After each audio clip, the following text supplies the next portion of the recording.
চোখে স্বপ্নকে আঁকে তুমি। টলিউডের জনপ্রিয় নায়িকা শুভশ্রী গঙ্গোপাধ্যায়, যিনি একের পর এক সুপারহিট ছবির মাধ্যমে দর্শকদের মন জয় করে চলেছেন, সম্প্রতি নিজের জীবনের এক হাড় কাঁপানো অভিজ্ঞতা ভাগ করে নিলেন।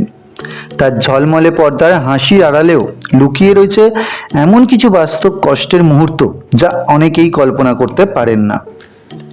এক সাক্ষাৎকারে শুভশ্রী জানান, তার জীবনের অন্যতম কঠিন অভিজ্ঞতা হয়েছিল রোমিও ছবির শুটিংয়ের সময়। সেই স্মৃতি আজও তার মনে গভীরভাবে আঁকা। অভিনেত্রীর কথায়, অবশ্যই মনে আছে, এটা আমার আইকনিক লুকগুলোর মধ্যে একটা। কিন্তু সেই সময় আমি এতটাই রোগা ছিলাম এবং যে লোকেশনে ওই গানটা শুটিং হয়েছিল সেখানে তাপমাত্রা ছিল -ডিগ্রি। শীতের মধ্যে ওই পোশাক পরে শুটিং করতে হচ্ছিল। মনে হচ্ছিল যেন হাড়ের মধ্যে কেউ সূচ ফোটাচ্ছে।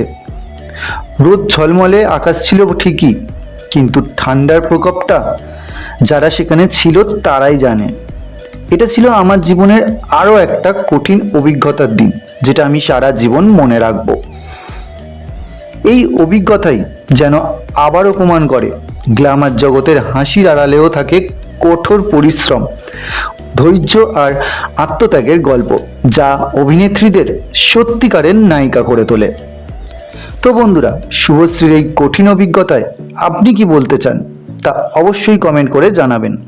ভিডিওটি যদি ভালো লেগে থাকে তাহলে লাইক ও শেয়ার করবেন এবং নতুন নতুন ভিডিও পেতে অবশ্যই চ্যানেলটিকে সাবস্ক্রাইব করবেন। ভিডিওটি শেষ পর্যন্ত দেখার জন্য অনেক ধন্যবাদ। আমার সকল বন্ধুদেরকে জানাই শুভ দীপাবলির প্রীতি ও শুভেচ্ছা।